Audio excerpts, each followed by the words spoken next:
Bom, como eu estava falando, a gente está iniciando agora a sessão temática 5, Conflito Israel-Palestina. Essa é a terceira mesa do dia. Hoje a gente ainda tem mais uma mesa que se inicia às 5 horas sobre estudos sobre antissemitismo, então convido também vocês a continuarem com a gente a partir das 5 horas.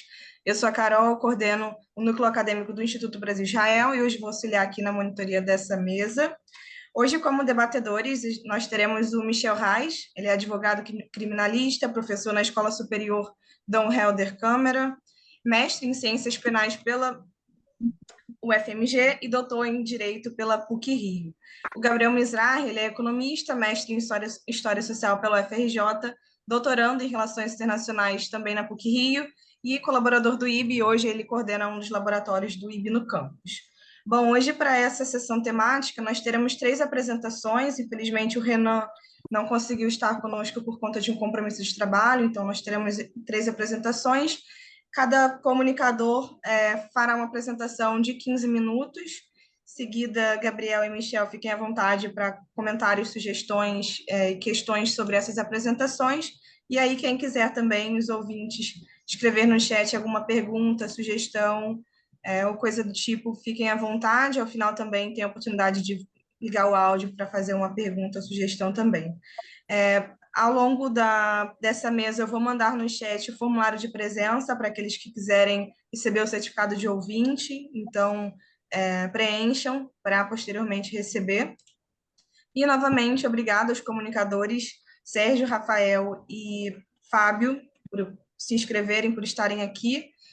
Michel e Gabriel, obrigada por aceitarem o convite para mediar essa mesa. Então, fiquem à vontade, que a gente pode começar a seguir a ordem ali até, enfim, os três participantes.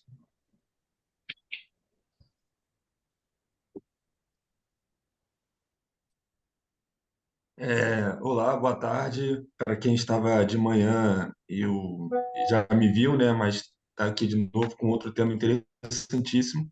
Então é isso, vamos passar. Eu não vou ficar me estendendo muito, não, para a gente ficar mais tempo discutindo os textos. Os textos não, as apresentações de você. Vamos na ordem, né? Vou pegar a ordem aqui. O primeiro quem é? Eu me enrolei aqui. O primeiro quem é que está aí, Carol? Iniciativa Seria o de Rafael. Genebra, Do do Rafael. Rafael, Tá. exatamente. Iniciativa de Genebra com proposta de solução, Rafael Arcader. Boa Eu tinha tarde. fechado o arquivo aqui da ordem, mas beleza. Rafael, desculpa aí. Boa tarde. Eu consigo apresentar aqui o Sim, PowerPoint? fica à vontade. Só conseguem ver? Sim, tudo certo. Quando puder, eu posso começar? Pode sim, Rafael. Bom, então, primeiro, boa tarde. Obrigado a todas e todos que estão. Gabriel, Michel, Carol. Essa pesquisa que eu vou apresentar hoje, na verdade, foi meu trabalho de conclusão de curso de Direito na FRJ, que eu segui pesquisando em outras instâncias. E ela fala basicamente sobre a iniciativa de Genebra, enquanto uma proposta de solução permanente para o conflito entre Israel e Palestina, à luz do direito internacional, dos dizeres e dos direitos humanos. Então, a minha pergunta de pesquisa, de partida, foi se essa iniciativa ela cumpre com os dizeres, as diretrizes da comunidade internacional sobre o conflito, e também tentei analisar se ela era efetiva na prática, no campo, né, entre israelenses e palestinos. Eu fiz uma análise baseada nas principais organizações internacionais, principalmente na Assembleia Geral da ONU e no Conselho de Segurança, também na Corte Internacional de Justiça e em outras fontes diversas de artigos científicos, até opiniões de jornal, websites, e na própria iniciativa. Mas explicando um pouco do que se trata a Iniciativa de Genebra, ela foi uma proposta construída, um modelo de acordo de status permanente entre Israel e Palestina, que tinha a proposta de efetivar a bandeira de dois estados para dois povos. Ela foi construída em 2003, num contexto de rompimento dos acordos de Oslo, principalmente com o assassinato de Rabin, mas também com a expansão dos assentamentos na Cisjordânia, com a eclosão da Segunda Intifada. Então, era um contexto marcado por diversas violências regionais, e um grupo de israelenses e palestinos notórios, muitos que foram parte de seus governos e participaram de acordos pretéritos de paz como Oslo, eles se juntaram para mostrar que a paz não só era possível, como era urgente se debater certas questões. A proposta nunca foi aceita por ambos os governos, era uma proposta não oficial, um rascunho, mas é vista por muitos estudiosos intelectuais da área como a proposta mais trabalhada e desenvolvida, que fala de temas assim bem específicos, como divisão de água, de transporte, circulação de mercadorias, entre os dois estados e populações. Comecei fazendo uma análise das principais marcos de guerra e de tratados de paz e relações diplomáticas, principalmente para entender quais são os principais impasses do conflito hoje, né? Como eles se constituíram e quais as razões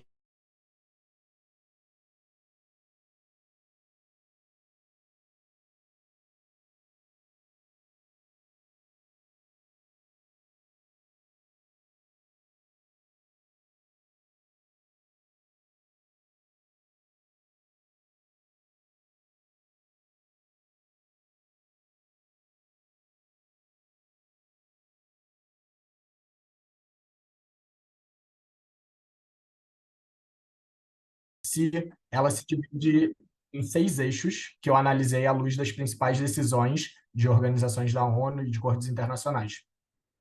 O primeiro é o da supervisão internacional. Interessante talvez da proposta, que ela entende que é um conflito regional entre Israel e Palestina, mas que tomou escalas globais. Então, ela também vê a resolução disso passando pelos principais atores do mundo, criando uma força multinacional tanto para implementar quanto para executar a proposta como um todo, incluindo Estados Unidos, Rússia, ONU, União Europeia, o quarteto, né, do Oriente Médio. E eu entendo que cumpre com as resoluções da ONU que falam sobre a responsabilidade em relação à resolução da questão palestina. Existe uma pequena problemática que talvez seja até positiva, que é a presença de novos atores globais nesse cenário, a proposta de 2003. Então, hoje tem novos países com os acordos de Abraão, até mesmo Egito e Catar, com os avanços que estão fazendo no conflito atual. Então, acredito que eles não só têm a possibilidade, quanto o dever também de participar dessa resolução.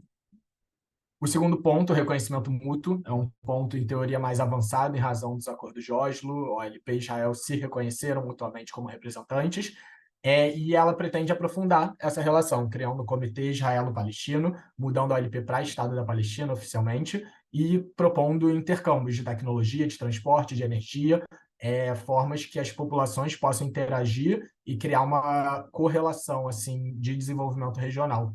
Entendo que também cumpre com a Carta da ONU, principalmente, de autodeterminação, fortalecimento da paz mundial, das relações amistosas, e é um ponto mais apaziguado, no meu ver.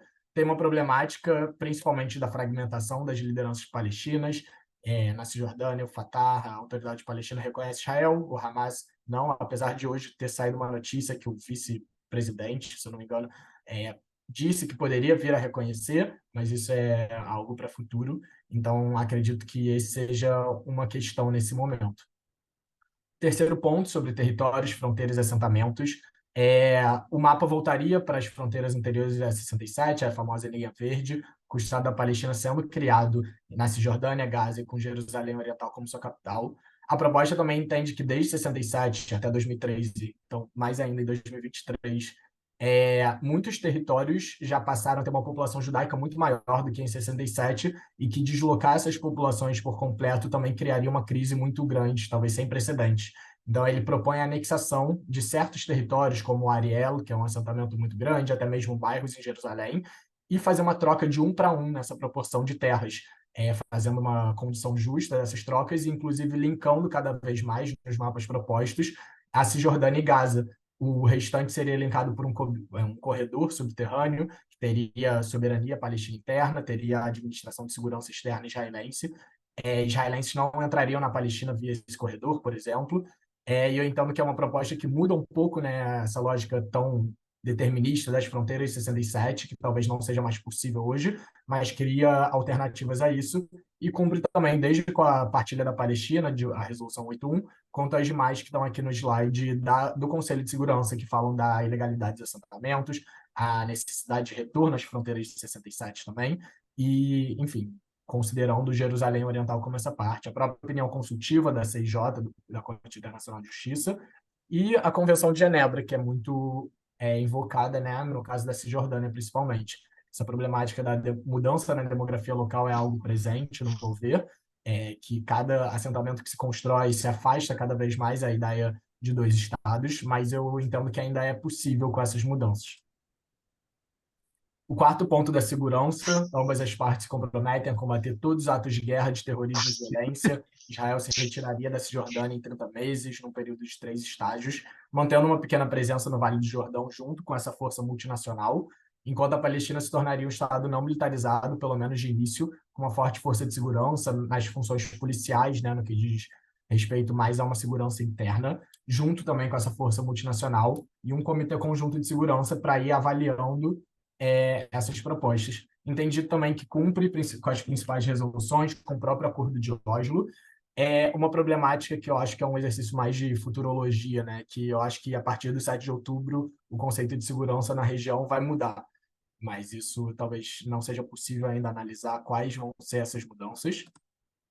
E também, o quinto ponto, Jerusalém, como eu já falei, seria a capital Jerusalém Oriental do Estado da Palestina, Jerusalém Ocidental do Estado de Israel. A cidade velha teria uma circulação livre e desimpedida, cada polo sagrado respectivo a cada povo ou religião teria a soberania própria do seu respectivo estado, e a cidade velha seria toda teria uma forte força de segurança também, tanto do Estado de Israel da Palestina nos portões, quanto de uma força multinacional com tecnologias avançadas de segurança. E além das resoluções que eu já citei, eu acho que também a 303 é uma muito importante, que fala da administração de Jerusalém ser para a ONU. Apesar de não fazer essa proposta, eu acho que a leitura do fim, né, dessa resolução era que existisse um regime internacional, um regime de livre circulação. Então, eu entendo que, de forma alternativa e adaptada aos dias de hoje, também cumpriria. E o sexto ponto dos refugiados. Desculpa, enfim, tem essa questão da mudança da demografia local. Jerusalém Oriental foi anexada, né, diferente da Cisjordânia, então existe uma população judaica muito maior, que talvez seja um conflito maior, nesse caso do deslocamento, mas que com os mapas criados também nessa proporção de 1 para 1, seria possível ainda uma separação. E, por fim, a questão dos refugiados, que eu acredito que seja uma das mais polêmicas e não trabalhadas ainda. Oslo deixou para depois também. A proposta trabalha com um binômio que o próprio direito internacional trabalha, que é a readaptação e desenvolvimento regional.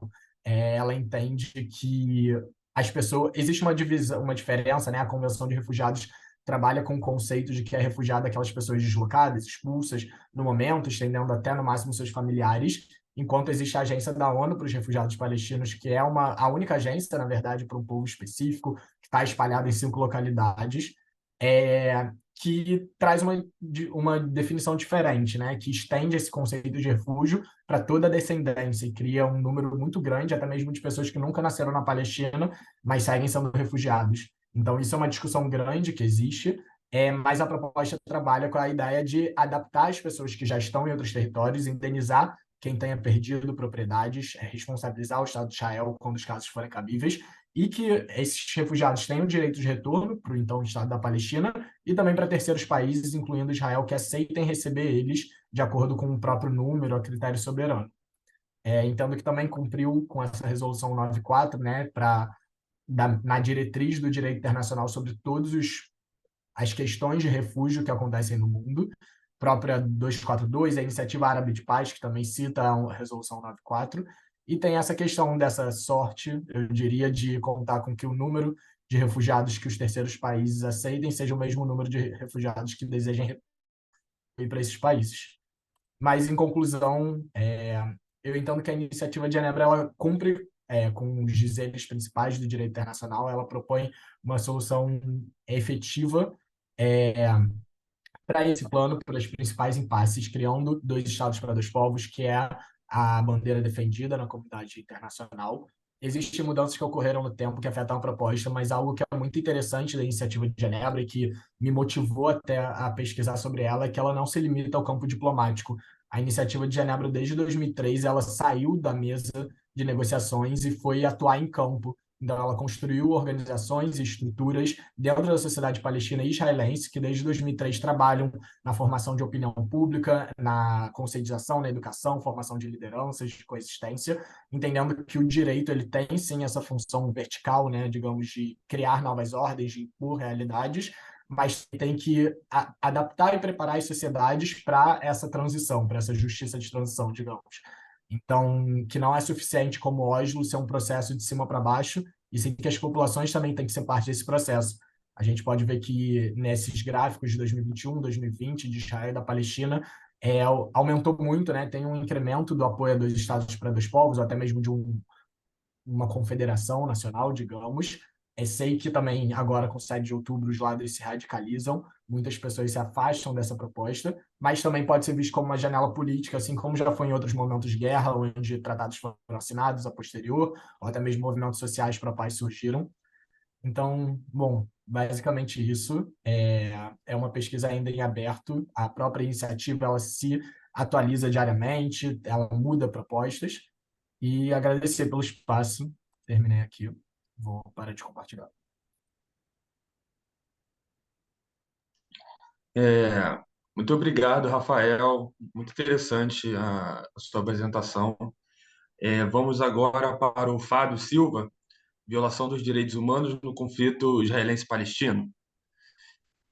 Está com a palavra, então, Fábio. Obrigado, boa tarde a todos. Como que eu faço para compartilhar a tela? Tá liberado para mim? Pode, tá liberado, Fábio. Tenta aí. Foi. Legal.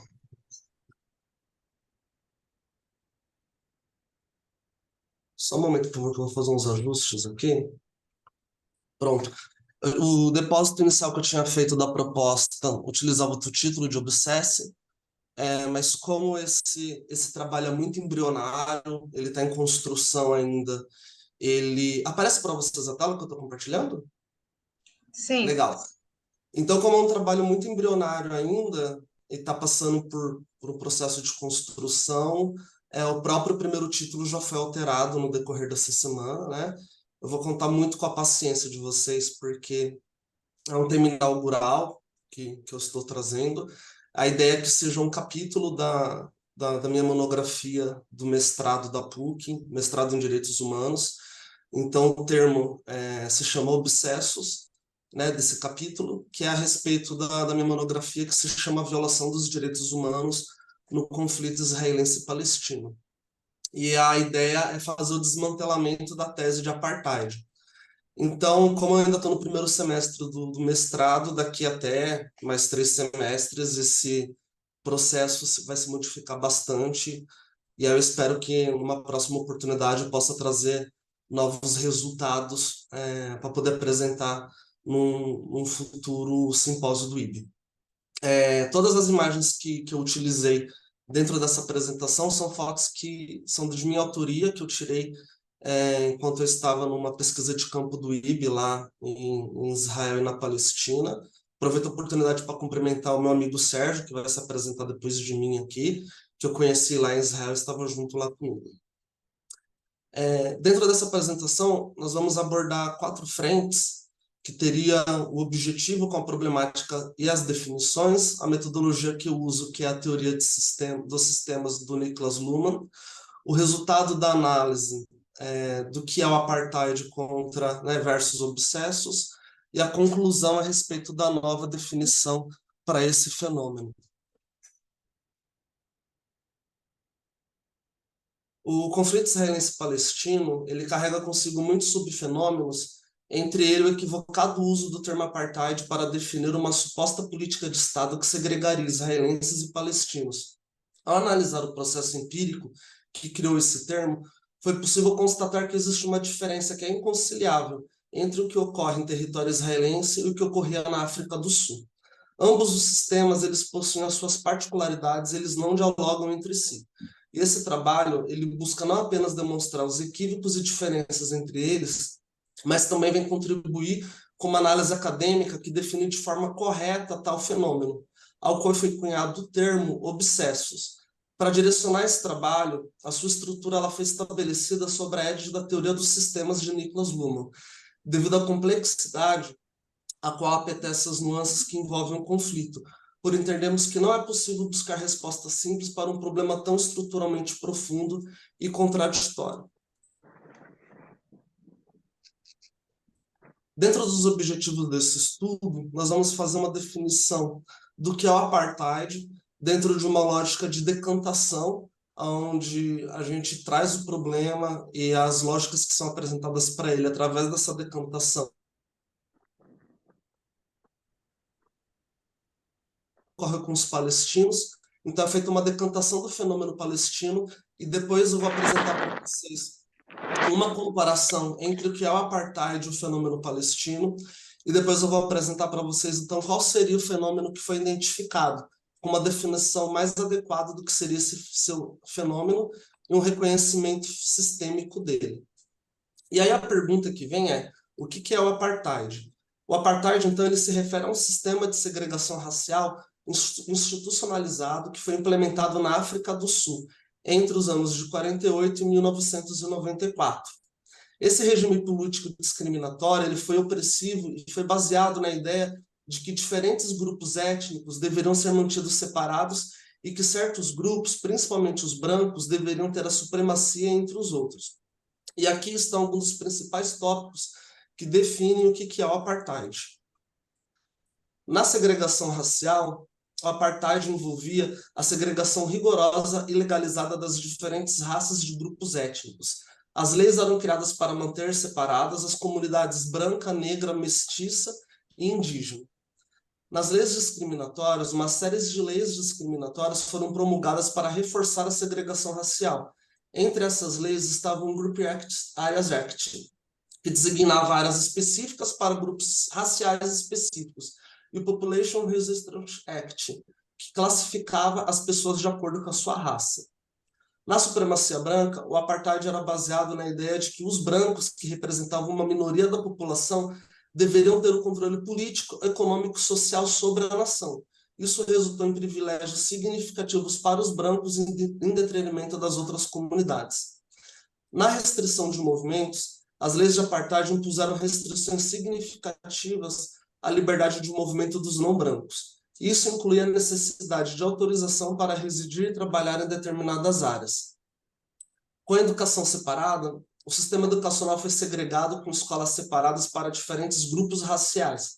A qualidade da educação oferecida às comunidades não brancas era geralmente inferior àquela fornecida às comunidades brancas. A proibição de políticas. As atividades políticas e manifestações eram proibidas para os não brancos e organizações que buscavam a igualdade racial eram frequentemente suprimidas e perseguidas. E, por último, resistência à opressão. Apesar da opressão, houve resistência significativa por parte da população negra e de outros grupos oprimidos. Isso levou a um período de agitação social e protestos que frequentemente foram reprimidos violentamente pelo governo. Então, o apartheid ele foi condenado internacionalmente como uma violação de direitos humanos e o movimento global anti-apartheid pressionou por sanções internacionais contra o regime sul-africano. Eventualmente, as negociações lideradas por figuras como Nelson Mandela levaram ao fim do apartheid e à realização das eleições democráticas de 1994, quando Mandela se tornou o primeiro presidente negro da África do Sul. Então, a gente entra para a próxima pergunta, que a gente sabe aqui agora, então, qual é a definição do que é apartheid. Então, vem a pergunta, que é o que motiva esse trabalho, né? O que ocorre com os palestinos? Porque se conclui inicialmente que o fenômeno ocorrido no apartheid não é um sistema que se acopla na situação dos palestinos.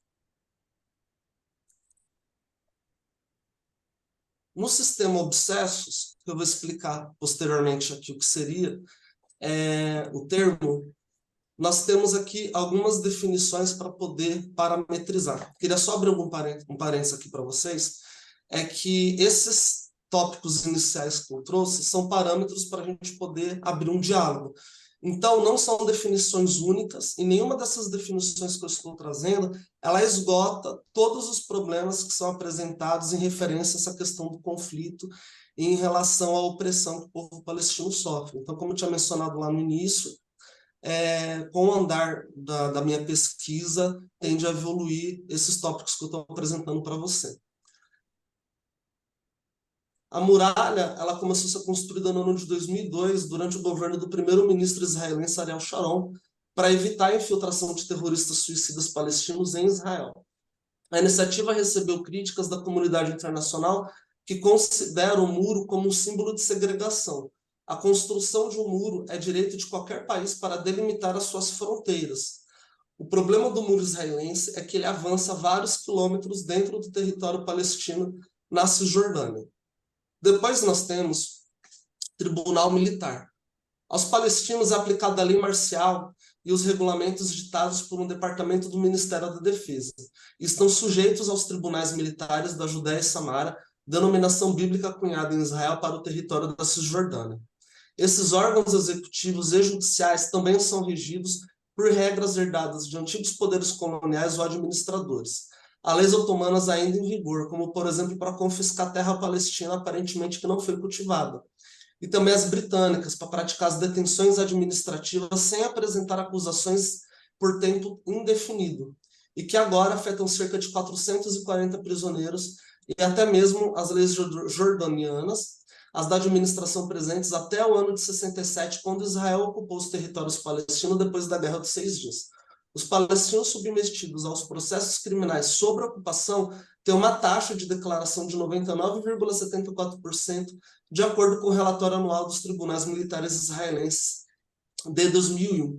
E o último disponível dizia que os palestinos da Cisjordânia estão sujeitos a mecanismos judiciais sobre os quais eles não têm nenhum direito de representação.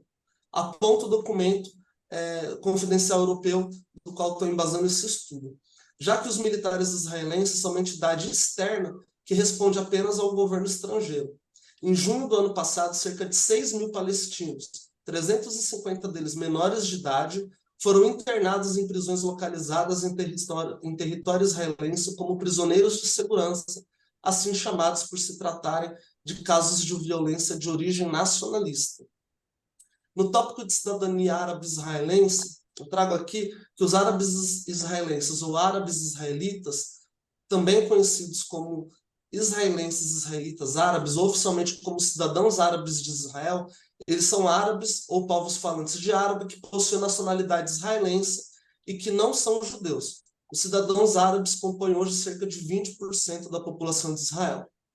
Em relação à restrição de movimento, os checkpoints, Oslo e os territórios fragmentados, nós temos que foi criado esses checkpoints dentro de um sistema de autorização que dificulta a circulação de palestino entre os territórios da Cisjordânia, Jerusalém Oriental e a faixa de Gaza.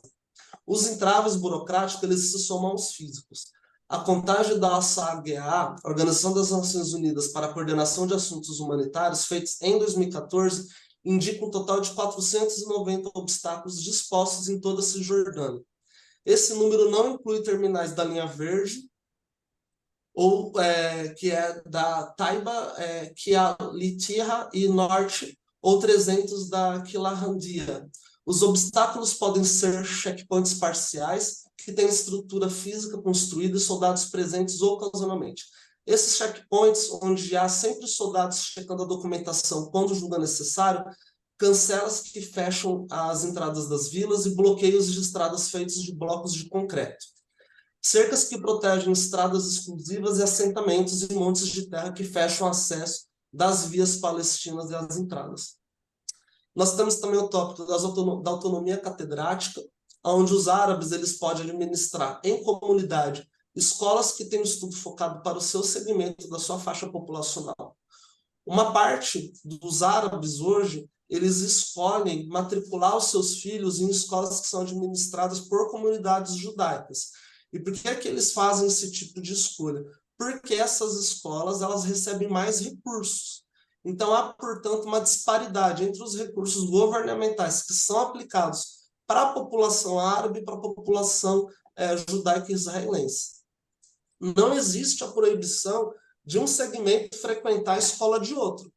Então, geralmente, você não vai ver um movimento contrário, que é de judeu, judeu israelense indo frequentar escolas administradas por árabes israelenses, mas o contrário ele é verdadeiro. Depois nós temos a questão dos parlamentares árabes. A Knesset, que é o parlamento israelense, ela possui representação de parlamentares árabes, de partidos árabes, votado por palestinos que vivem dentro de Israel e têm cidadania árabe-israelense. Esses partidos eles fazem parte do governo, ainda que não ocupem ministérios na gestão atual do Benjamin Netanyahu. Na pauta de resistência e opressão, os colonos da Cisjordânia têm protagonizado pogroms que ficaram mais frequentes a partir de 7 de outubro desse ano. Grupos terroristas de judeus foram armados pelo governo e têm assassinado palestinos de forma indiscriminada, abrindo uma verdadeira caçada humana. Se antes eles faziam isso de forma velada, agora como os reservistas convocados fazem o massacre de maneira livre, sendo que alguns chegam a ser condecorados como heróis. A institucionalização da matança deu salvo-conduto para que os colonos tornassem as áreas palestinas invadidas como uma terra sem lei. As colônias ilegais e condenadas internacionalmente são verdadeiras armas para acelerar o processo de limpeza étnica.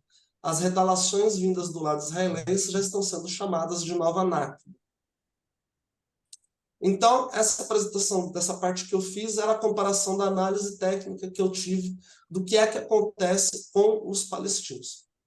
Nesse slide 10, eu queria chamar a atenção para essa imagem que eu coloquei aqui, que quando você entra em território palestino, existem vários alertas explicando que se você for israelense, você sofre um risco até de morrer caso você adentre em território palestino. Então, o governo israelense não recomenda que a população israelense ela ultrapasse essa linha de segurança. E aqui eu vou falar para vocês a respeito de como que eu consegui encaixar a teoria dos sistemas, através de uma análise sistêmica da questão palestina, onde é feita a desconstrução da narrativa de apartheid através da teoria dos sistemas de Niklas Luhmann. A persistente questão palestina tem sido frequentemente O áudio caracterizada... está cortando para mim, para mais alguém. Desculpa, Fábio. Ah, tudo bem. Desculpa, porque o áudio está cortando para mim, para mais alguém também está cortando. Para mim, eu acho que está normal. Para mim tá normal também. Não, tá Eu bom tô- então, obrigado. Imagina, eu estou conectado por cabo no computador, eu não uso Wi-Fi, então tá bem estável aqui, mas obrigado pela Ah, avisão. você espera, eu vou trocar minha rede aqui, pode deixar. Então vamos lá. A persistente questão palestina tem sido frequentemente caracterizada como um sistema de apartheid, uma forma de opressão institucionalizada que restringe os direitos e oportunidades dos palestinos na região. Este trabalho ele propõe uma abordagem alternativa, introduzindo o conceito obsessos, para desafiar a narrativa convencional. Utilizando a teoria de sistema de Niklas Luhmann como estrutura analítica, buscaremos entender as dinâmicas complexas que moldam a relação entre Israel e os palestinos. Para as provocações iniciais, eu trouxe a conceitualização do que seriam os obsessos. Foi definido o termo obsesso como um sistema complexo de opressão que transcende a noção tradicional de apartheid. Esse conceito ele visa capturar as múltiplas facetas e dinâmicas envolvidas na questão palestina, reconhecendo a interconexão dos elementos sociais, políticos, econômicos que perpetuam essa opressão. Da teoria de sistema de Niklas Luhmann, o Niklas Luhmann é um renomado sociólogo alemão que desenvolveu a teoria de sistemas sociais como meio de compreender as interações complexas da sociedade. Nós aplicaremos os princípios fundamentais dessa teoria para analisar a estrutura e interrelações que compõem obsessos, identificando como componentes-chave que sustentam essa forma de opressão. No tópico de estruturas sociais do obsesso, nós exploraremos as estruturas sociais subjacentes ao obsesso, destacando a influência das instituições governamentais, militares e econômicas na configuração da dinâmica de poder entre Israel e os palestinos. Será feita uma análise de como essas estruturas interagem e se perpetuam, contribuindo para a continuidade do sistema opressor. E a compreensão da complexidade, ela vem com a teoria de sistemas de Luhmann, que enfatiza a complexidade inerente aos sistemas sociais. Nós aplicaremos a abordagem para destacar a intrincada teia de fatores que compõem o obsessos, reconhecendo que a compreensão completa requer uma análise holística das interações entre os atores, as normas e os contextos históricos. Então, a minha proposta, para poder resumir, e só para explicar, eu não vou aprofundar nenhum desses tópicos que eu trouxe aqui, porque o tempo não compreende ser necessário para isso. Mas quando eu identifiquei que o apartheid não era um termo adequado, falei, olha, vou cunhar, né, vou forjar um termo para esse trabalho acadêmico, que é o termo obsessos, para trazer uma definição nova, então, do que é esse fenômeno. Então, foi feito um estudo em latim, para poder encontrar um termo que fosse mais adequado para poder definir esse tema. Então, ele vem do latim obsídio. Quando fosse falar desse fenômeno, é interessante que a pessoa que for explicar o tema, ele possa flexibilizar como se fosse um verbo. Então, obsessos, ele traz um masculino do plural.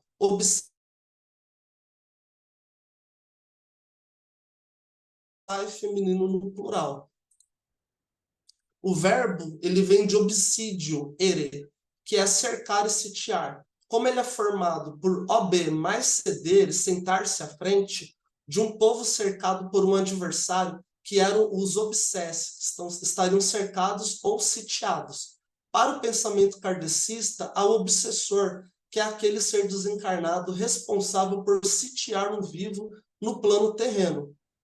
E José Anchieta, quando ele menciona que os portugueses ficaram cercados por inimigos indígenas, ele utilizou esse termo. Eu considero obsessos um termo bem útil porque se trata de sitiar o trem, que é suprimir o maior direito de um ser humano, que é ir além de vir. É também o direito dessa pessoa de viver. É possível ainda usar o dativo plural obsesses, para que você não tenha que ficar alternando entre as terminações obsessos e obsesse. E aqui eu trago uma frase que eu gosto muito, que fala em latim. Eu vou até pedir desculpas, porque eu não sou fluente em latim, então vai ficar um pouco arranhado aqui. Quae spes obsestis aut quae fiducia restate. Quer dizer, que esperança ou que fé resta àqueles que estão sitiados. Essa fala, segundo o poema de José Anchieta, para Mendes Sá, seu filho, Fernão de Sá, filho esse que estava prestes a partir para a batalha de Cricaré. E aí eu fiz uma definição de uma linha do tempo, de onde eu identifico que surgiu esse fenômeno do Fábio, obsesso. Fábio, por favor, você está me ouvindo? Sim? Fábio, eu só queria que você já fosse mais ou menos encerrando, porque seu tempo já acabou. E aí é uma Assim, questão de isonomia com seus colegas, tá claro, joia? peço desculpas. Vou até emprestar um minuto pro Não, Sérgio, brincando. Mas está no final absolutamente, não é mesmo. desculpas, Esse é o não. penúltimo slide. Imagina, professor, eu agradeço por você ter dado o toque. Na linha do tempo, foi identificado que no período de 1995 a 2005, nós tivemos o epicentro desse fenômeno obsessos, onde a sua massificação tomou maiores proporções a partir dessa janela histórica.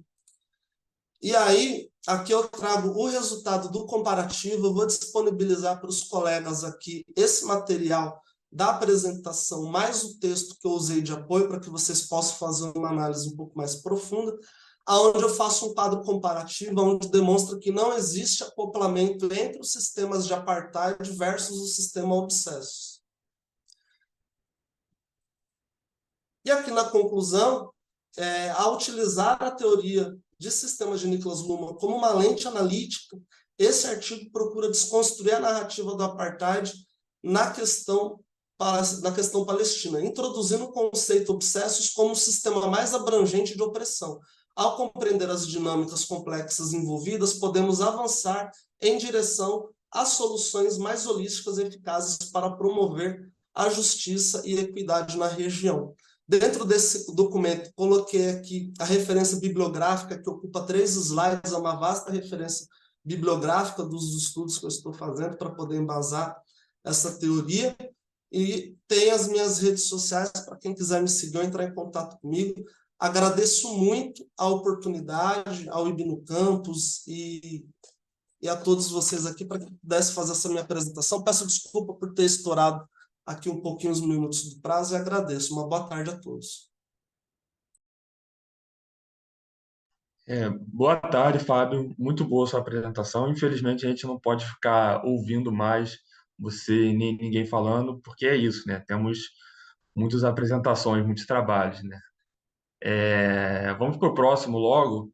Sérgio Nunes Caetano, os contínuos incumprimentos das decisões internacionais em relação aos palestinos pelos israelenses. Por favor, Sérgio, a palavra é sua.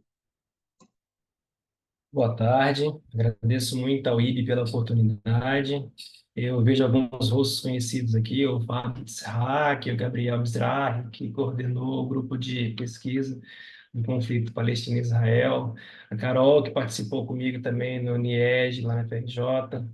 Agradeço ao professor Michel Reis por estar coordenando junto com o Gabriel essa mesa. Esse trabalho meu surgiu a partir de uma viagem do IB à Palestina, que o Fábio acabou de citar, no qual nós tivemos um convívio muito próximo em campo, com os dois lados do conflito e com iniciativas que buscavam uma coordenação em prol de uma aproximação em, em comunidades palestinas e israelenses, tanto na Cisjordânia, como em Haifa, como em Tel Aviv, como em Jerusalém, e me fez pensar em alguns pontos, principalmente esses bloqueios que o Fábio colocou ali na apresentação dele, aquela placa vermelha, placa constante nas nossas viagens, quando atravessávamos a fronteira entre Israel e os territórios ocupados da Cisjordânia, a visita ao kibbutz, próximo da fronteira com Gaza também, o atual desencadear de conflitos com Hamas me fez lembrar muita coisa. É, bom, eu pensei em fazer essa apresentação de um trabalho que eu trouxe já na faculdade de História, que eu retomei no período da pandemia, pós-retorno da viagem do IB. E nesse trabalho, meu de encerramento do curso de História no Unirio, eu trabalhei as resoluções que Israel não cumpriu, que o Conselho de Segurança publicou, que a Assembleia Geral também, as comissões da ONU também, e isso foi a partir de um encontro do grupo que o Gabriel e a professora Karina coordenavam dentro do IB, e no qual ela falou muito sobre as resoluções das Nações Unidas sobre direitos humanos, que Israel simplesmente não tomava pé. E aí, em um grupo, há umas 3 semanas antes dessa inscrição nesse simpósio, uma pessoa perguntou: mas eu não sabia que haviam detenções administrativas de crianças em Israel. Aí eu fiquei, como que é possível uma massa tão politizada, como nesses grupos que eu estou frequentando do IB, e de pessoas que fazem parte do IB, que moram em Israel, não terem conhecimento disso? E aí eu pensei em escrever algo para esse simpósio, e nesse algo eu elenquei algumas resoluções da ONU, como, por exemplo, as resoluções da CIG, a resolução ES 10L23/2018, a resolução 2334, a 2286, 2225, a resolução 50, que é uma operação de peacekeeping, que pouca gente conhece, que ela está no território de Israel e da Cisjordânia monitorando esse cessar-fogo pós-67, toda a atuação do Exército de Israel naquela região. A resolução 237/67, que foi remarcada pela resolução 904 de 94, pela resolução 1544 de 2004, na qual elas chamam Israel a garantir o bem-estar dos palestinos nos territórios ocupados pelo exército israelense. A resolução 2252 de 67, que ela versa sobre assistência humanitária. Essas resoluções estão todas em vigor ainda. Então, quando se proclama um cessar-fogo entre os dois lados, elas reavivam, elas trazem essas resoluções que ainda estão em vigor. Só não estão sendo levadas a cabo pelo Estado de Israel. A 2443/68, que trata dos direitos humanos nos territórios ocupados, por exemplo, as intenções administrativas de crianças e de civis sem um processo penal adequado, respondendo às convenções de Genebra, direito humanitário internacional, estão infringindo essa resolução 2443. A resolução 476 e 478 de 80, que dizem que é inadmissível a aquisição de território pela força, o que Israel está fazendo e tem feito. Foi citado pela iniciativa de Genebra a aquisição de parte de território em troca de outro território mais ao sul, da Cisjordânia, enfim, e isso é inadmissível segundo essas resoluções. Mas tudo no viés político do direito internacional, porque o direito internacional público é construído basicamente pela política e muito menos pela coercibilidade, né? E as poucas vezes que essa carta da ONU na parte de coercibilidade é ativada, ela não faz coisas muito boas, como a Líbia, no norte da África, né? Não foi negociado e simplesmente aconteceu o que aconteceu.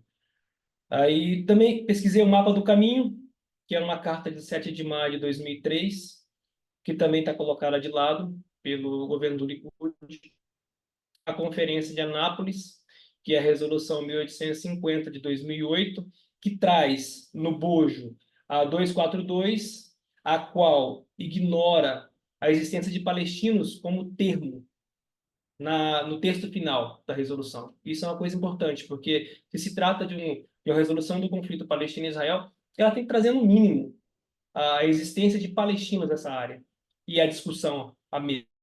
Então, a 242 ignora os palestinos. A 338, a 397, a 1515, assim como os princípios de Madrid, que foram todos remarcados pela Conferência de Anápolis, que também não foi colocado em prática ainda.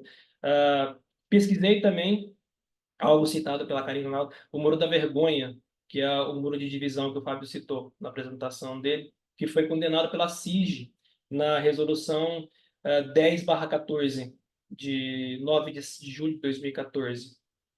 Só que eu observei na prática, de Jerusalém se percebe a cidade de Tel Aviv, no litoral. E aí é de se colocar no lugar de um governo nacional israelense, como entregar uma soberania absoluta para um outro Estado que te observa de cima para baixo. Então, tem um viés de segurança muito importante que aí eu percebi em campo também que é possível ocorrer a construção de uma percepção, de uma alteridade do outro, de confiança. E muito mais do que politicamente sentar a uma mesa e discutir os termos de divisão de um território em dois estados, seja nos termos de Oslo, com uma zona comum de comércio, com a moeda única, o shekel, e, e buscando a paz realmente, é inviável se não houver uma construção de confiança mútua, como acontece na Cisjordânia e em Israel, entre os palestinos e os israelenses. A China, que agora está começando a entrar mais forte no cenário internacional, geoeconomicamente principalmente, ela tem muitos investimentos em Israel e na Palestina. E nós verificamos isso em campo também. E é importante para a China, tem como para os Estados Unidos e para a Europa, que se solidifique um processo de paz no médio e longo prazo. Os acordos de normalização de Abraão estão aí para falar sobre isso, algo. Né? Retomar Oslo de alguma forma. Sim. Eu, no doutorado agora, estou pesquisando as capitulações otomanas. As capitulações otomanas vêm no século XIII.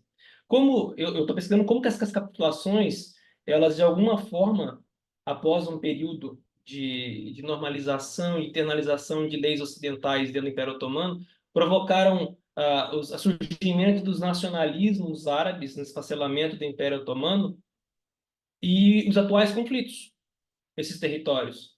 Por que o conflito Palestina-Israel não é decorrente desse período? No período no qual se queria uma grande Síria e esse projeto de grande Síria ficou no passado. E surgiu Líbano, Síria, Jordânia, Hashemita e o território do que seria Palestina dividido em dois estados, de cima para baixo também, top-down, sem conversar com as partes interessadas, sem construir uma confiança entre as duas comunidades que já estavam em conflito. Isso foi objeto do meu TCC de Relações Internacionais na FRJ. Como que se construiu a Guerra de Independência e o desastre, a Nakba, em 47/48. Então, esses nacionalismos que eu falo, que foram construídos pós-esfacelamento do Império Otomano, que hoje culminam essas resoluções da ONU e desrespeito aos direitos humanos internacionais, que Israel, como uma democracia, teria que repensar boa parte do que ela vem fazendo como país e realmente aplicar o direito humanitário internacional e buscar uma solução concertada com os setores palestinos que querem o diálogo, assim como os setores israelenses que querem o diálogo. Existem esses setores, nós vimos isso em loco, nessa viagem do IB. Então, essas nacionalidades elas foram inventadas de algum ponto. Hobsbawm fala isso, Invenção nas Tradições, Anderson em Comunidades Imaginadas. E por que elas se chocaram em algum momento? Por que que elas não construíram, elas não conseguem se construíram, por que que elas não conseguem se reconstruir a partir do bom convívio? Choque de civilizações de Huntington trabalha muito sério isso. O choque entre o Ocidente e o Oriente. Mas o que que é Ocidente e o que é Oriente? Complicado. Aí o Oslo se baseia, por exemplo, na questão da interdependência complexa de Nike e O'Reilly. O Oslo seria uma boa retomada para o diálogo de dois estados e não se falar em apartheid, que é um absurdo, como colocado pelo Fábio.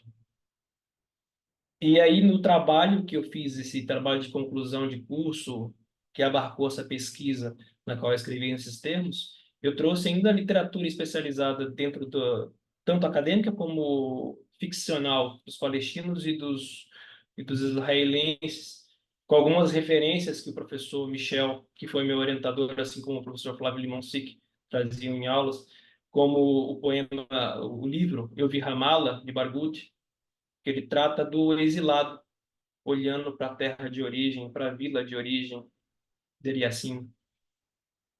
Hoje são, segundo dados das Nações Unidas, se contarem as outras gerações de palestinos fora do território ancestral, são em torno de 12 milhões de palestinos no exílio. O que fazer com esses refugiados que demandam direito de retorno, que muitas vezes não vão retornar, e construirão vidas em outros lugares, como aqui no Brasil, como no Chile, como nos Estados Unidos, como em outros países no qual eles têm família, e os filhos, os netos, os bisnetos têm outra realidade. Eles não querem retornar para lá, mas simplesmente um direito de poder visitar a terra natal. Como trabalhar com isso? Como trabalhar com as comunidades palestinas que estão próximas da fronteira no Líbano, na Síria, no Egito, na Jordânia? São todas questões que têm que ser muito bem abordadas dentro desse desfecho de um conflito Palestina-Israel, sem dar espaço para os extremistas, em ambos os lados.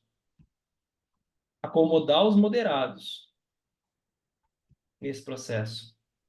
E criar uma gramática de equiparação do que foi, e como muitos autores já fazem, uma Nakba palestina, um respeito a essa Nakba palestina, assim como o mundo dá a Shoah da Segunda Guerra Mundial.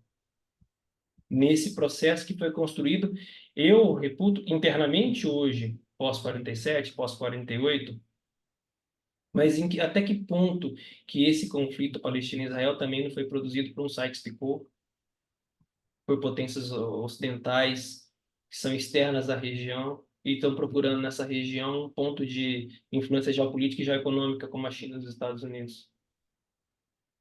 A Narva foi um processo de nacionalismo árabe que surge no seio do Império Otomano no mesmo período que o sionismo surge na Europa. E pós-47 começa a se consertar uma Al-Qaeda, que é o nacionalismo palestino, em oposição a esse surgimento da guerra de independência dos israelenses. Israel é baseado em uma nacionalidade religiosa, tanto que o Knesset tem 120 membros. 120 membros, uma alusão à Torá. E até que ponto o Israel moderno consegue conviver com esse Israel religioso e acomodar todos os interesses num processo de paz que consiga um diálogo, como que nós vimos em prática na Cisjordânia e em Haifa, em Tel Aviv, em Jerusalém. Eu levantei essas várias questões ao longo do meu trabalho e fui respondendo com, com textos e com escritos. É o trabalho que está construído que eu pretendo publicar por meio do fim desse simpósio. E inúmeros questionamentos surgiram e possibilidades de solução para esse conflito que já se arrasta desde a década de 20. Porque o atual conflito não foi construído só com a guerra de independência e com a catástrofe palestina. Ele começa com a primeira ideia de sionismo e com os primeiros árabes que moravam ali na região, os felaíns, que se opõem o assentamento de judeus em terras áridas, pantanosas, que já não gostavam do estrangeiro que estava ali chegar. Mas o estrangeiro chegava com o apoio do Império Otomano, que cobrava altos impostos dos judeus e dos cristãos. Isso está em parte das capitulações otomanas desde o século XIII. Então, respeitar essas resoluções de direitos humanos para um Estado democrático como Israel, já seria e é um bom começo para um diálogo mais concertado com os palestinos e com os Estados árabes à volta, que se demonstram a favor de um diálogo, vide os tratados de normalização de Abraão. E aqui eu finalizo a minha apresentação. Abra para o diálogo.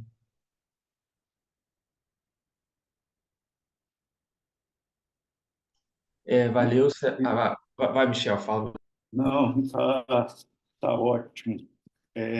Sérgio, muito obrigado, parabéns pela exposição. Depois a gente vai conversar mais um pouquinho, que a ideia é essa, né? A ideia do simpósio é exatamente essa. Eu também acho que o que eu mais anotei aqui foi sobre o trabalho do Renan Rodrigues Antunes, Política Nacional Palestina entre a manutenção do poder e a urgência da terceira via. Vamos lá, Renan? Ô, Michel, o Renan não pôde estar hoje. A gente vai, a gente só, a gente só... Só porque foi o que eu mais anotei, aí não, ele teve um compromisso do trabalho. Aí a gente vai fechar aqui com essas 3 apresentações que já foram feitas. Eu acho que você e o Gabriel podem fazer comentários. tá. Acho que a gente passa para aí. Ótimo, ótimo. Você falou, mas eu não anotei quem que tinha sido. Pessoal, então, boa tarde.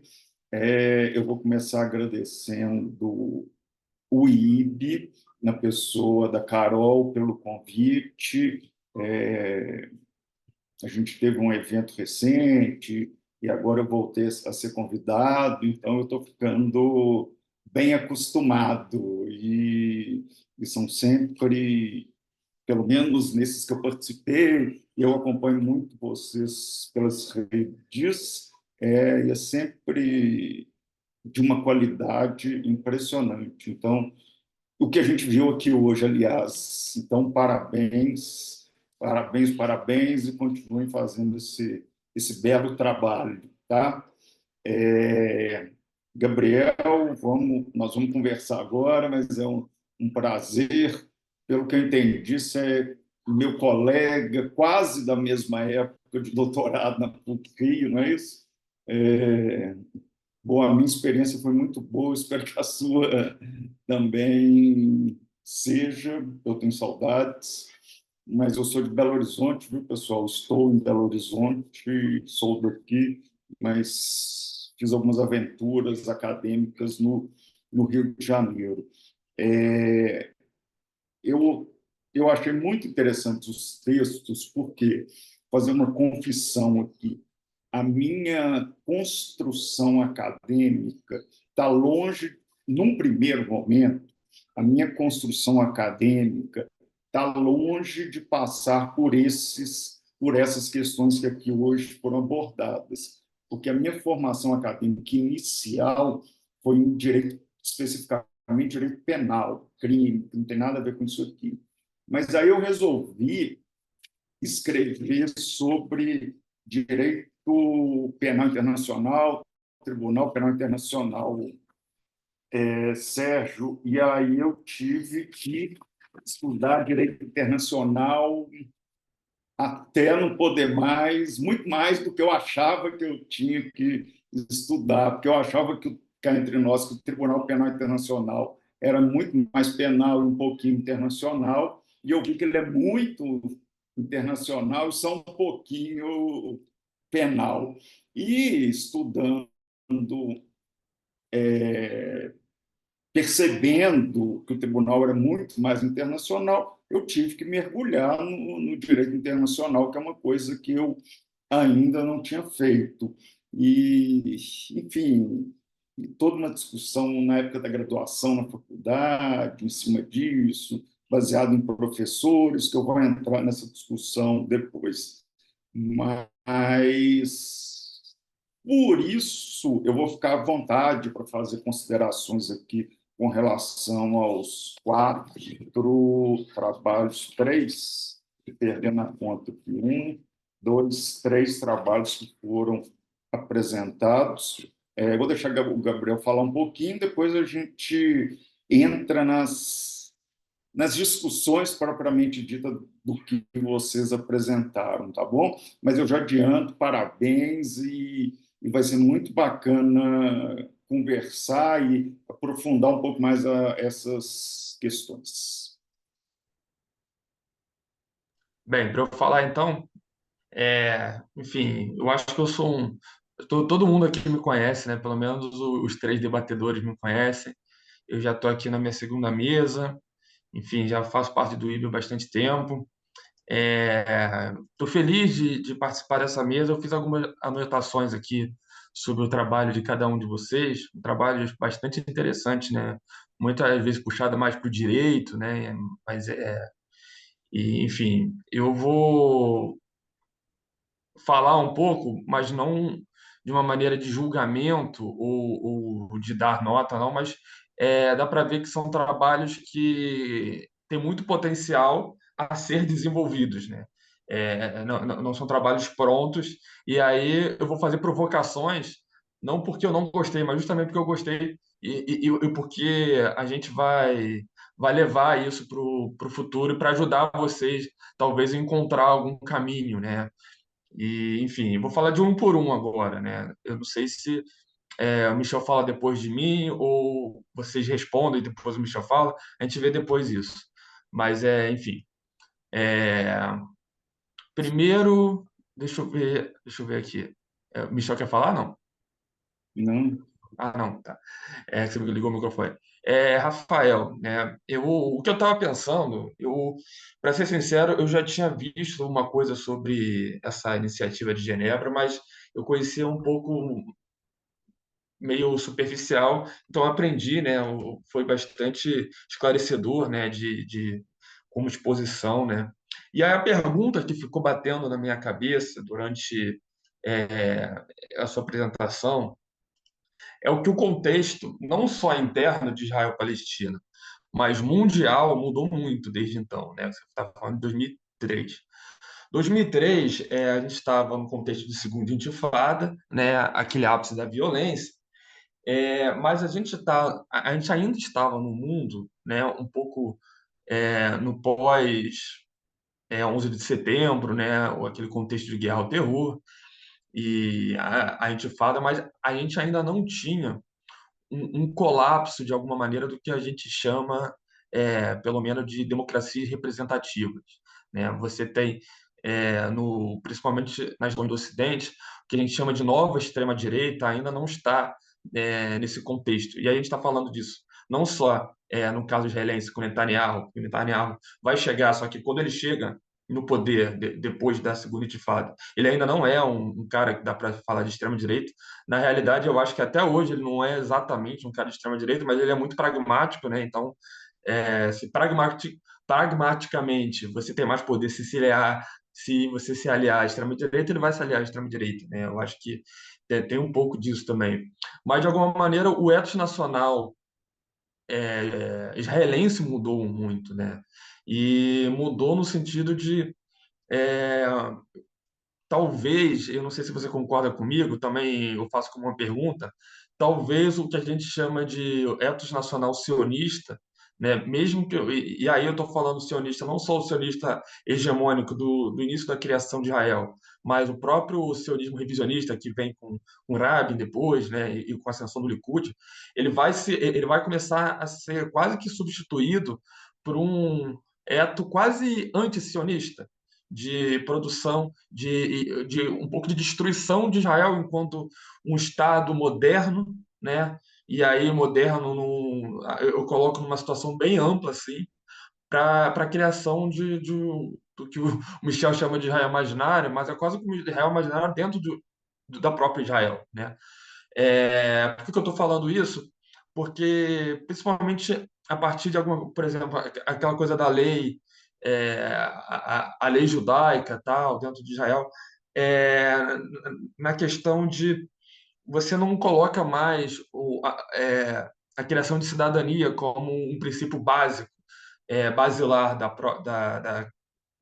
é, da institucionalidade judaica e institucionalidade do Estado. Nesse sentido, é quase como o Estado serve para estar contra certos inimigos, né? No caso, o Estado ele vai servir essa institucionalidade do Estado vai servir para combater certos inimigos e não para o funcionamento interno do próprio Estado, né?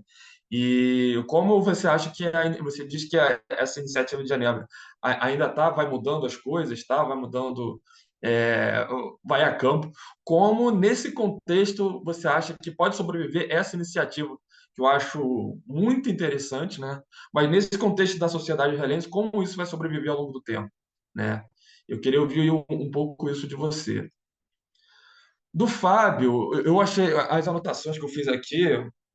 Primeiro, eu falo que eu concordo com o Fábio, no sentido de eu também não acho que você deva chamar de apartheid, né? Eu acho que o apartheid tem coisas muito específicas e datadas no tempo, e na questão da África do Sul, que se você chamar de apartheid, você tira um pouco da complexidade do conflito. E eu acho isso bastante interessante de pensar.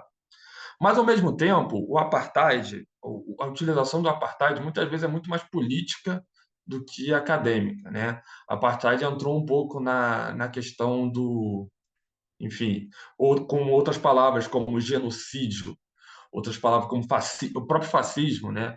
Que muitas vezes é utilizado muito mais como uma questão de espaço político de acusação do que exatamente uma análise ponderada sobre a realidade. E aí, nesse sentido, eu queria ouvir de você um pouco sobre por que fazer esse trabalho exatamente, né? Por que você acha que desconstruir o conceito de apartheid é importante, né? Já que é um conceito que é usado politicamente, né? E aí eu não estou falando tipo, por que não é apartheid, mas o que você quer que eu entendi que você está colocando um novo conceito, mas porque politicamente vai ser melhor? Ou então porque esse novo conceito vai abrir uma chave de entendimento é, acadêmica diferente do que se tem hoje? Ou é só porque já que não é, então a gente não pode chamar? Eu queria saber a sua motivação por trás, porque você disse que isso é um capítulo do seu trabalho. Eu queria saber como isso encaixa. Por que não ser apartheid é importante para o seu trabalho, né? Falar um pouquinho disso.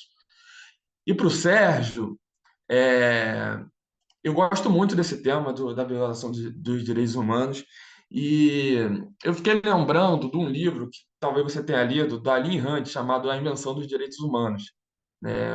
Provavelmente você leu, não sei se você leu, mas a questão de os direitos humanos, e aí não como direito internacional, né? Mas a noção de direito humano como a criação de alteridade com o outro que não faz parte do seu grupo, né? Porque eu estava lembrando, como você estava falando, eu estava lembrando que a Ayn Rand coloca que a invenção dos direitos humanos se dá principalmente a partir de romances que fazem sucesso na Europa inteira, que são romances epistolares, né? Que são aqueles romances por cartas escritos, como se os personagens estivessem escrevendo cartas. E aí, a partir do momento em que pessoas ao redor da Europa inteira se colocam como se veem naqueles personagens que estão escrevendo aquelas cartas e sentem aquelas dores daquelas pessoas que não fazem parte daquela nacionalidade e daquele grupo, elas começam a achar que aquele grupo tem direitos iguais a ela, né? Então, o que a Ayn Rand fala é que a invenção dos direitos humanos não vem exatamente da comunidade imaginada que o Anderson fala, que o Benedict Anderson fala, mas da comunidade de afetos, né? É uma comunidade que se dá a partir não de fazemos parte do mesmo grupo, somos iguais, mas todo mundo aqui temos afetos parecidos, então nós temos direitos enquanto humanos parecidos. E aí colocando isso no conflito Israel-Palestina, né, o quanto que a falta desses direitos humanos também está na desumanização do outro, né, e na desumanização do outro que não está vendo é, aquele outro que é o vizinho, né, como tão humano quanto. E a construção dessa desumanização ao longo do tempo, que isso foi construído em uma construção recente dessa desumanização, né? E aí eu queria ouvir de você isso. Essa construção da desumanização que vai sair do direito, vai entrar na sociologia, na antropologia, mas sei lá, eu acho importante de falar um pouco também, né? E eu não sei se você leu ali em Hunt, mas se você não leu, eu acho que é bastante interessante de ler. Enfim, basicamente são essas minhas contribuições. Espero ter contribuído, espero que vocês também respondam. E não sei. Quer falar agora, professor Michel? Você... Eu vou pedir para o Michel falar, que aí depois os três respondem, tudo junto, tenta dar um amarrado geral, que a gente tem até exatamente 5 horas para terminar essa mesa, então a gente não tem além disso. Então, Michel, fica à vontade, aí depois a gente passa para cada um dos três, eles fazem aí Tá um joia. encerramento. Obrigado, Carol. Porque senão eles começam a falar e eu vou ficar de fora da conversa também, Exato. não é Pega a sua vez verdade? primeiro. Mas eu vou tentar ser rápido aqui, até para não tirar o tempo para vocês falarem. Rafael, gostei muito da sua apresentação. Uma apresentação cujo título que contém no título Proposta de Solução Permanente para o Conflito, para mim já quase basta. Quer dizer, partir desse paradigma para tentar desenvolver uma ideia e colocar propostas e fiquei muito impressionado não só pela qualidade como principalmente pela coragem de fazer um trabalho de conclusão de curso com ideias tão suas e tão propositivas, o que não se exige, via de regra, nem numa dissertação de mestrado. Tá? Então, o trabalho tem méritos grandes. E contar um segredo para vocês, eu troquei algumas ideias com meu irmão. Meu irmão é um desses que está embaixo aí desse Museu do Holocausto aí. Ele é o coordenador do Museu do Holocausto, apoia o IB também sempre, né? Que é o Carlos Reis. E ele falou de você para mim, não, o Rafael, eu conheço. Ele foi da Chomé e já fez muito contato aqui comigo. Vai vir coisa boa aí. Falei mentira aqui ou não? Não, né? Então tá bom. Se viria Rafael, coisa boa, mas a gente já teve muito contato. oi? Não sei da parte se viria coisa boa, mas a gente já teve bastante contato, sim. Mas ele falou que não sabe o que você ia apresentar, mas que seria coisa boa e eu pude constatar isso. Eu queria que você desenvolvesse um pouco melhor essa antítese que existe hoje entre a autonomia palestina para daí virar uma soberania palestina, tá? Especialmente porque você coloca alguns limites nesse processo. Por exemplo, que não seria um Estado militarizado, ou que o contexto seria livre de ameaças ou atos de ameaças, até que ponto não está sendo um pouco utópico, principalmente esses dois itens, a partir do momento em que eu passo a tratar não como uma região autônoma, mas como uma região soberana, tá? E eu também queria te perguntar, você falou um pouquinho sobre isso, mas eu queria fazer uma pergunta. Você falou sobre isso, mas uma pergunta mais direta. O que você acha? Aí nós já estamos na base do achismo, tá? Sei disso, e não da ciência, mas de impressões pessoais. Diante de tudo que você já estudou, o 7 do 10 na história. o que vai influenciar? Você falou que pode ser um momento de abertura política. Tudo bem, pode, mas também pode não ser. Pode ser um momento em que os ânimos fiquem mais acirrados, pode-se assim dizer. Eu queria basicamente que você conversasse comigo um pouquinho sobre isso. Fábio, vamos lá. Muito bom, gostei muito. Sua apresentação foi ótima. Tanto é que extrapolou um pouquinho o tempo, na verdade, mas isso é sinal de qualidade. Uma vez eu fiz um concurso professor, a aula tinha que ter até 50 minutos, né? E era um tema para ser falado em 4 horas. Eu suei para falar 50 minutos. E eu fiquei impressionado que teve gente que foi desclassificado porque falou menos de 25 minutos em um tema que daria para falar 4 horas com total tranquilidade. Então, isso é um mérito. Eu queria colocar 2 questões para você, uma mais simples e uma mais profunda. A primeira é a seguinte: a necessidade, isso eu vou falar para o Sérgio também, a necessidade de a realidade local em cada momento histórico. Vou te dar como exemplo a muralha, tá? Que você expôs no seu trabalho, etc. Eu lembro que pouco depois da muralha eu tive em Israel e eu conversei com algumas pessoas sobre essa questão da muralha e que não era bem vista no plano internacional, etc, etc. E foi impressionante, porque para todo mundo que eu perguntava, de esquerda, de direita, de meio do caminho, de apolítico, inclusive, o muro era um consenso dentro de Israel, tá? Entre os israelenses, a grande maioria judeus, né? 80% judeus, mas assim, eles falavam, acabaram aqueles grandes atentados. Hoje a gente ainda tem uma outra faca, uma outra pessoa que consegue atirar, mas o que houve de atentado suicida com local em cada história. Quer dizer, a ONU já votou que é, que sionismo,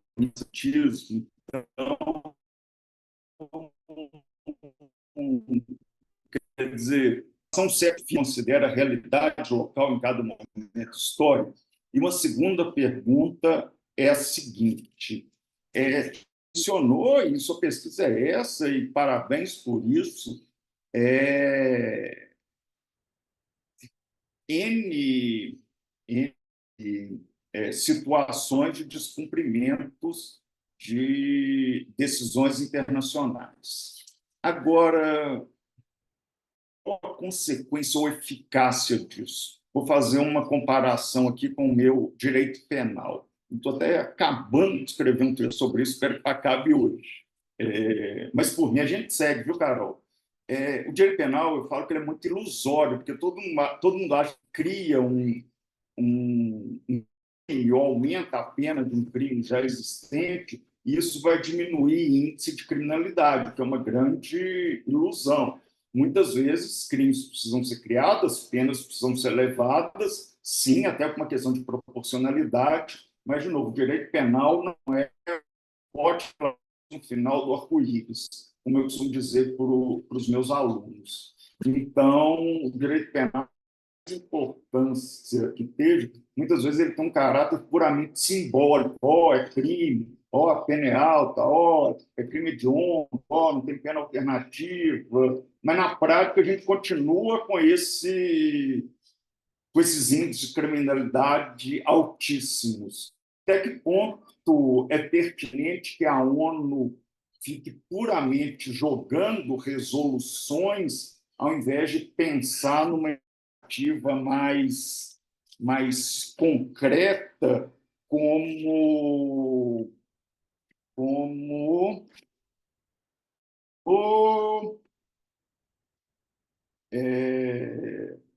como o Rafael, por exemplo, falou. Tá? Não sei se deu para compreender. Obrigado. Vocês três têm 10 minutos cada para se divertirem. Vamos lá, Rafael? Vamos. Primeiro, Gabriel, Michel, muito obrigado pelas colocações. Mesmo, realmente ainda tô em desenvolvimento, fazer um mestrado ainda ou na área de Direito Internacional, de RI, para entender, mas hoje a minha pesquisa ela se foca, assim, por um lado, numa perspectiva mais conhecimentos adquiridos na vida e por outro, mais acadêmicos também do direito em si. Vou tentar responder, não sei se as respostas vão acertar no futuro, né, o que vai acontecer, mas eu concordo com esse dilema, Gabriel. Eu acho que é um cenário muito diferente, né? É, o mundo está vivendo um crescimento de autocracias cada vez maior, de crise de democracia, de fundamentalismos surgindo, né, polarização. Eu acho não, né? É muito claro que Israel vive isso antes mesmo de 7 de outubro, já era uma crise, diziam que era a maior crise da sociedade. A guerra não traz nada de positivo, mas pesquisas mostram que a sociedade israelense também está insatisfeita, né, com essa relação. E, assim, eu acho que isso sim pode trazer um novo caminho. Existem elementos internacionais, né, que influenciam, talvez as eleições dos Estados Unidos vão ser decisoras no que vai acontecer sobre Israel e Palestina.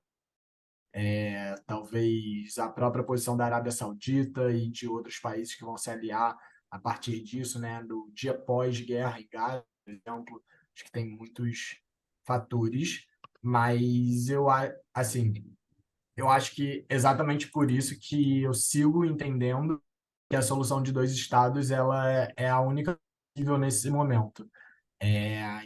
Não acredito na lógica de dois estados como uma separação completa, erro, entender que ambos os povos não vão mais interagir, por isso vão estar em paz, mas talvez seja um momento inicial necessário de criar uma onde o Estado palestino possa ter uma continuidade, né, tanto territorial quanto, aí já entrando um pouco no que o Michel perguntou, administrativa em si, que tenha uma liberdade, uma independência política por completo, mas que isso não afete também as próprias questões de relações entre ambos.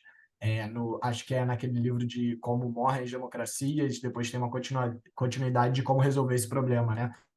Mas a gente viu muito isso, que regimes autoritários, eles muitas vezes são combatidos com frentes amplas. Eu acho que hoje eu estou indo um pouco mais nesse caminho de entender a sociedade israelense exatamente como israelense, né? Não só judaica, que é um erro talvez que muitas vezes se cometeu. Então, hoje a gente consegue ver nos esforços pós-guerra, durante a guerra, desculpa, até mesmo na pandemia, né, como a sociedade judaica árabe em Israel pôde criar formas de coexistir. Então, a iniciativa de Genebra me atrai muito por isso, por ser uma iniciativa construída pelos dois lados, né, e não de um lado que outro que vai conhecer e conversa, mas volta.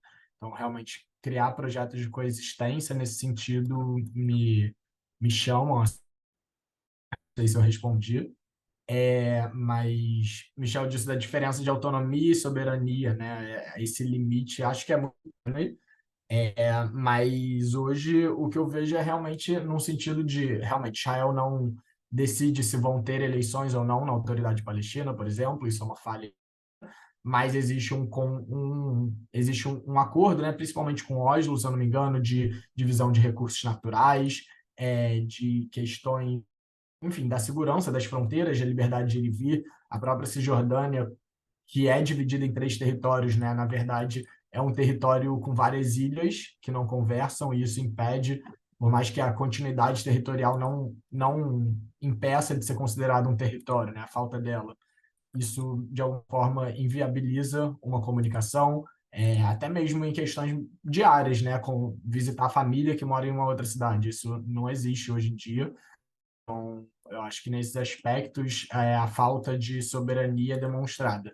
Existe autonomia, com certeza a autoridade palestina é imersa em muita corrupção e não consegue prosseguir, mas também não vejo esforços do lado israelense para acabar com a situação de dar autonomia e passar para a soberania, né?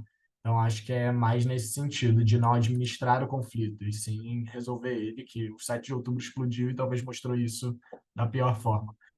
É, não sei se eu consigo me aventurar assim no que eu acho que vai acontecer depois de 7 de outubro.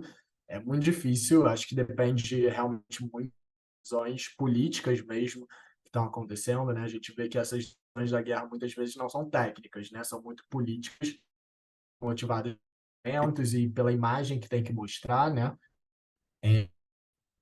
Mas, mas isso, enfim, acho que pela renovação de liderança dos lados, né? Lideranças palestinas e lideranças israelenses poderem ter novas perspectivas da própria sociedade, né? Acho que isso que o Gabriel trouxe é muito importante, que internamente as sociedades também estão vivendo momentos de fundamentalismo, crescer, negação do outro, assim, do judeu dentro de Israel, do palestino, talvez dentro da Palestina. Então, essa construção com certeza passa por isso. E aí o depois eu acho que depende muito de quais vão ser os esforços que vão ter, né? Se vai ser em fortalecer governos com Ben-Gvir, com Smotrich, com os colonos decidindo sobre, ou talvez de iniciativas que promovam a cidadania, né? Mas nesse sentido. Obrigado, Rafael. De novo, aqui nessa última pergunta, nessas últimas suas palavras, a gente não está tratando de ciência, porque é uma coisa bastante, mas eu concordo muito, para não dizer totalmente, com essa sua ideia, né, com esse exercício de urologia. Não sei se vocês viram aí, o Fábio pediu um instantinho, então eu gostaria, se não houver problema, Sérgio, que você continuasse essa nossa conversa. Claro, professor, tranquilo. Ah, respondendo às provocações do Gabriel, eu passei os olhos agora no livro da Lynn Hunt, é bem interessante, a invenção dos humanos, e ela traz a questão do afeto, realmente, traz como alguns exemplos o romance de Júlia do Rousseau, Pamela e Clarice do Richon. Achei bastante interessante, obrigado pela indicação, muito obrigado. É, que antes de escrever o livro inaugural do Liberalismo, ele é um filósofo moral, né? Depois de ser economista de ano, e ele escreveu um livro, A Teoria dos Morais. Então, ele também se aventurou por esse romance epistolar. Então, só que o meu marco de direitos humanos é um pouco mais recuado. Minha formação jurídica, eu estou fazendo um doutorado em Direito Internacional lá em Lisboa, agora. Os professores têm uma pegada muito em direito natural. Tem um direito natural baseado na segunda escolástica tomista ibérica. E é nessa escolástica tomista que Gross serve para trazer os inaugurais da formação do sistema internacional moderno, depois a evolução do sistema internacional moderno. E esse marco inaugural ali de Gross, dos direitos humanos, que vem com a Revolução Francesa, a Revolução Americana, é o fim da tortura e o fim da escravidão. Principalmente. Baseado nessa ideia de fim de tortura, de respeito ao outro como um outro igual, no princípio básico, no mínimo, na liberdade, na igualdade, é que eu estou baseando essa análise dessas resoluções de direitos humanos da ONU. Sim, o professor Michel, falou sobre a questão das resoluções da ONU serem impostas de cima para baixo sem analisar as realidades locais. Isso aconteceu na Resolução 81, que eu citei lá atrás. O meu trabalho de conclusão de curso de Relações Internacionais foi uma ideia que o professor Michel German colocou para mim, né, internacionais, de análise da cartografia da área como uma produção do conflito em si. A criação agora, o Rafael, dentro da Cisjordânia, que dificultam a soberania. Quando a ONU aprova na 81, que foi top-down, totalmente top-down, a divisão em 3 áreas ilhadas de palestinos, ou de árabes à época, e de judeus, inviabilizou a formação de um Estado completamente. Só que até que ponto que eu posso colocar que as Nações Unidas precisam de verificar os locais para uma resolução de cunho universal? Aí eu caio na mesma dicotomia lista e regionalista. Tem que ter cuidado em relação a isso quando se trata de direitos humanos. E como o professor falou, que o pesquisador dificilmente vai ser neutro em ciências sociais. A gente aprende em direito que um juiz também dificilmente vai ser neutro, porque ele traz em si a sua filosofia moral, a base na qual ele foi construído. Muito antes de ingressar nas fileiras jurídicas e de entrar na magistratura e construir um sólido conhecimento jurídico. Então, os formadores que Mas só uma julgam... coisa, isso eu Sim, falei professor. mais foi para o Fábio, não foi destinado a você, não, tá? E aí eu fiquei pensando até que ponto que essa formação moral desses representantes, muitas vezes políticos dos Estados-nação, que estão lá no Conselho de Segurança, na Assembleia Geral, que votam essas resoluções, eles colocam essa percepção moral nas decisões, nos julgamentos deles. É uma questão que se coloca também quando se estuda orientalismo, com Said, por exemplo. Percepção do Ocidente em relação ao Oriente. Até que ponto que os humanos, da forma como está colocado, que não respeita as realidades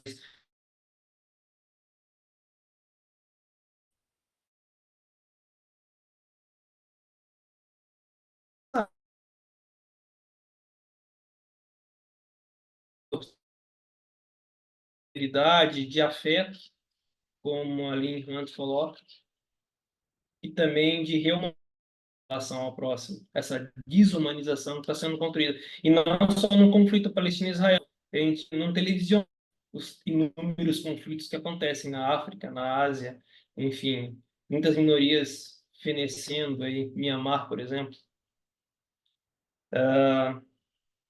Até que ponto também essas resoluções, como o senhor colocou, carecem de eficácia e coercibilidade? A OMC foi construída posteriormente ao sistema ONU e ela possui um sistema de retaliação. Isso foi tema do meu mestrado em economia. A China e o Brasil se utilizando esses métodos de coercibilidade que a OMC coloca dentro do órgão do solução de controvérsias. Mas e a ONU? A ONU possui dois capítulos da carta, capítulo 6 e capítulo 7. Capítulo 6 é a mediação, bons ofícios, e se do capítulo 6 eles ativam o capítulo 7. Foi feito na Líbia, foi feito em outros países afora, inúmeros exemplos. E até que ponto que a utilização desse capítulo 7 é palatável e é favorável a uma resolução de conflito, realmente? Como ele tem que ser utilizado na prática? Porque hoje há uma missão da ONU em Golã. Essa missão em Golã não poderia ser expandida para toda a área da Israel e Palestina hoje, consertada com os moderados palestinos, com os moderados israelenses, e construir uma operação internacional de construção de uma paz naquela, mas das potências, finalizar esse conflito, mesmo nas elites nacionais palestinas e israelenses. É uma questão para se questionar, realmente, se essas resoluções, inúmeras resoluções. A professora Karina levantou, acho que 20 resoluções na aula que ela deu com o professor Gabriel, coordenando no grupo Conflito Palestina e Israel, e eu levantei umas 50. As resoluções não são só cortina de fumaça para a sociedade internacional simplesmente afirmar que há um interesse na resolução do conflito, mas na gente suar a camisa ali, arregaçar as mangas e falar, vamos estabelecer uma missão internacional de paz muito concertada e organizada para construir dois países que se enxergam um pelo outro, dois povos com nacionalidade sobre o mesmo território, mas que praticamente concedam a outra parte desse território, consigam conviver em uma união econômica, monetária, Oslo em Oslo, em uma zona de livre comércio e possam... Eu moraria em Israel. Israel é lindo, Israel é maravilhoso. Eu fiquei apaixonado por Israel na visita que eu fiz. Moraria tranquilamente se não houvesse conflito. Falava isso ao Fábio outro dia. Eu sou cristão, franciscano, e fiquei apaixonado pelo Santo Sepulcro, pela ordem franciscana na região. Mas nessas condições atuais, está aí o Hamas para dizer tudo. O extremismo dominando a pauta e a gramática do conflito novamente. Por quê? Porque os moderados não conseguem chegar no consenso, dada a pluralidade, tanto em Israel como na Palestina. Enfim, eu acho que eu consegui responder os questionamentos do professor Michel e do professor Gabriel. Não só conseguiu, Sérgio, como eu gostei da sua apresentação, mas eu gostei ainda dessa sua conversa agora. Muito bacana, profunda, sustentável, enfim. Parabéns, realmente, esse que você deu para a gente foi muito. Fiquei muito satisfeito e me enriqueceu bastante, com toda a sinceridade do mundo. Não estou falando isso só de forma protocolar, não, tá? E vá fundo. Vamos ver esse doutorado seu, né? Com certeza vai sair coisa boa de lá. Fábio, então você tem 12 minutinhos aqui para a gente acabar essa parte do... Tá bom? Vamos lá, te passo a palavra.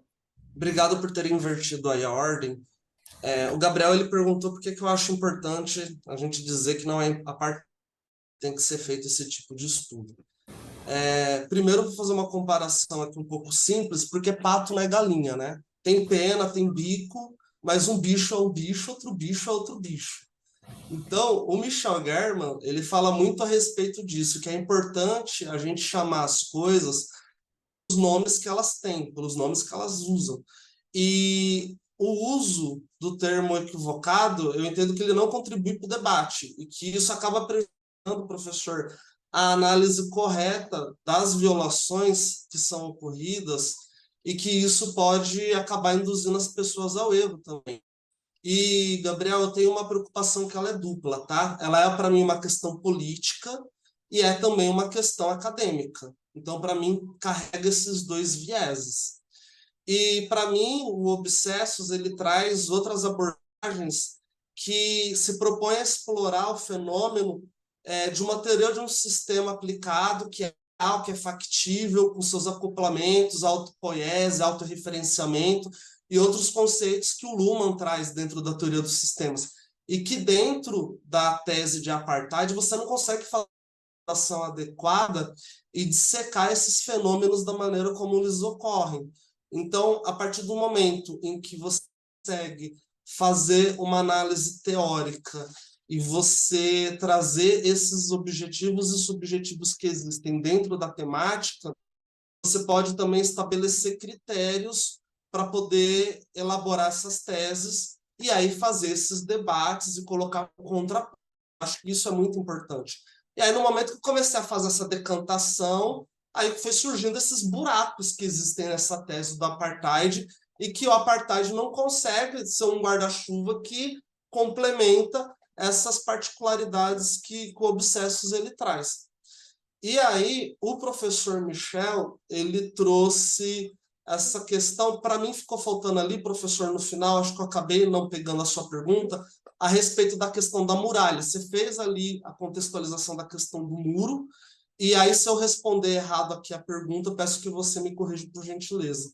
Não, eu só estava colocando que lá em Israel, pelo menos na época em que ela foi construída, nos anos depois, a muralha é praticamente um consenso entre os israelenses. É isso que eu queria dizer, ao contrário da opinião pública internacional. Entendi. Porque quando eu coloquei a questão do muro no meu texto, eu ainda mencionei, né? Falei, olha, todo país tem direito a ter um muro, a ter uma cerca. É um direito do país, é um direito internacional isso. E embora a proximidade, a conurbação ali entre as populações, né, a gentrificação, a gente pode acabar, às vezes, não enxergando que tem essa divisão, essa fronteira, né? Mas ela existe. Israel é um país, a Palestina é outro. Então, Israel tem o direito de ter um muro. Eu coloquei isso no meu texto. Mas coloquei que existem as críticas, e a crítica que eu trago dentro do texto é que o muro ele tem a implicação que, em vários momentos, ele invade os territórios, as fronteiras estabelecidas anteriormente, né? Ele invade alguns pontos a metros e quilômetros adentro a fronteira palestina. Então, se quer construir um muro, constrói, no meu entendimento, dentro da linha de Israel, não invade a linha da Palestina. Só que aí eu não posso ficar dentro do achismo. Por que foi feito dessa forma? Existe uma análise técnica militar que ela especifica que se o muro não avançasse determinados quilômetros metro adentro, você deixaria a população israelense exposta a alguns tipos de ataque. Então, foi necessário avançar nesse aspecto. E aí você fez uma provocação a respeito da necessidade de imparcialidade nessas pesquisas científicas, né? E perguntou para mim ali, será que eu não direcionei muito para um lado? Como eu tinha mencionado anteriormente, esse texto que eu apresentei aqui no grupo, ele é um capítulo do meu trabalho, né? Então, dentro do trabalho em si, né, da minha monografia, eu explico ali que se chegou a obsessos por conta de consequências anteriores, né? Israel ela está se defendendo.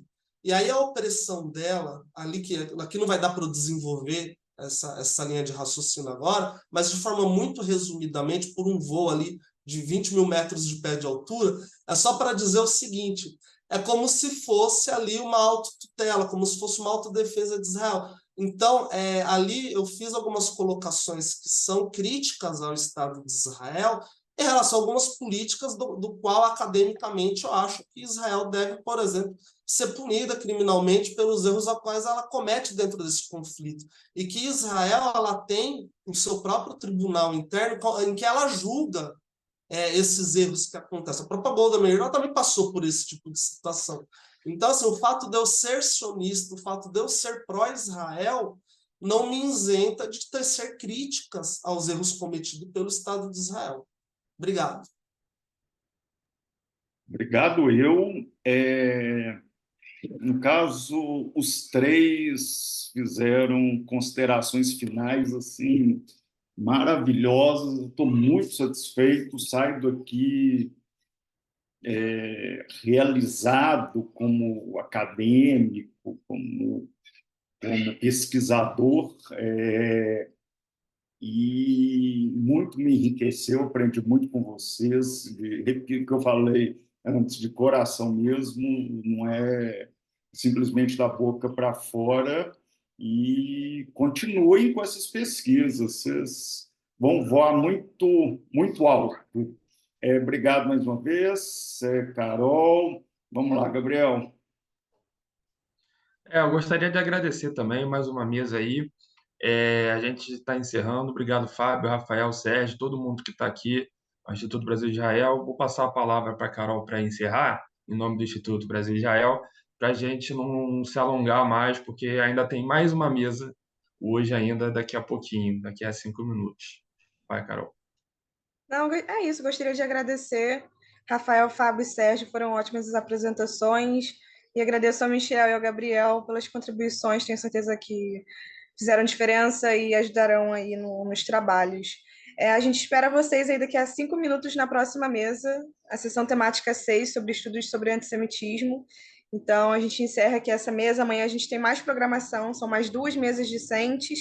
E o nosso encerramento pelo YouTube com a professora Kátia Lerner sobre a memória do Holocausto hoje. Então, amanhã tem mais um dia aí cheio do nosso segundo simpósio Vive no Campus. Eu vejo vocês aí na próxima mesa e amanhã. Um abraço, muito obrigada. Tchau, gente. Muito obrigado. Prazer.